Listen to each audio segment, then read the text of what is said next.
So తెలంగాణలో సన్నబియ్యం జోష్ కనిపిస్తుంటే అటు ఏపీలో గ్రోత్ రేట్ తో నేతలు సంతోషం వ్యక్తం చేస్తున్నారు. అభివృద్ధి అంటే ఆంధ్రప్రదేశ్, ఆంధ్రప్రదేశ్ అంటే అభివృద్ధి అంటున్నారు సీఎం చంద్రబాబు. రాష్ట్రం ఆ దిశగా దూసుకుపోతోంది అన్నారు. 2024-25 ఏడాదికి సంబంధించి వృద్ధి రేటులో ఏపీ దేశంలోనే 2వ స్థానానికి చేరింది అన్నారు. ఆంధ్రప్రదేశ్ ఈజ్ రైజింగ్ అంటూ ట్వీట్ చేశారు ముఖ్యమంత్రి.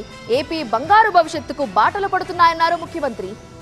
స్పష్టమైన ప్రణాళికలతో ఏపీ అభివృద్ధిని పరుగులు పెట్టించాలని భావిస్తున్న సీఎం చంద్రబాబు ఆ దిశగా మంచి ఫలితాలు సాధిస్తున్నారు. గతంలో వృద్ధి రేటులో వెనుకబడ్డ ఆంధ్రప్రదేశ్ ఇప్పుడు ఎన్నో స్థానాలు ఎగబాకింది. కేంద్రం విడుదల చేసిన జాబితాలో 8.21 వృద్ధి రేటుతో ఆంధ్రప్రదేశ్ 2వ స్థానంలో నిలిచింది. కూటమి అధికారంలోకి వచ్చినప్పటి నుంచి ఏపీ అభివృద్ధి కోసం సీఎం చంద్రబాబు పక్కా వ్యూహంతో ముందుకు సాగుతున్నారు. 15% వృద్ధి రేటు సాధించడమే లక్ష్యంగా పనిచేస్తున్నామని చంద్రబాబు చాలా సందర్భాల్లో స్పష్టం చేశారు. 2047 నాటికి ప్రపంచంలోనే భారత్ అగ్రగామి దేశంగా ఉంటుందని, అప్పటికి తలసరి ఆదాయంలో దేశంలో నెంబర్ 1 రాష్ట్రంగా ఏపీ ఉండాలని లక్ష్యంగా పెట్టుకున్నట్టు తెలిపారు. అందుకోసం ఏం చేయాలనే ప్రణాళికలను కూడా సిద్ధం చేస్తున్నామని, ఆ దిశగా ప్రజలు సహకరించాలని చంద్రబాబు కోరుతున్నారు. విధ్వంసమైన అమరావతిని ఘాట్లో పెట్టాం.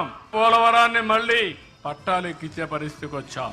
విశాఖపట్నం స్టీల్ ప్లాంట్ దివాలా తీసి ఇది ప్రైవేటైజ్ చేయాలి లేకుండా మూసేయాలనే ప్రాజెక్ట్ ని ఈ రోజు లాభాల బాట పెట్టే పరిస్థితి తీసుకొస్తున్నాం. రైల్వే జోన్ తీసుకొచ్చాం. 10 నెలల్లో ప్రభుత్వ పరిపాలనని ఘాట్లో పెట్టాం. సంక్షేమ కార్యక్రమాల్ని ఇస్తున్నాం.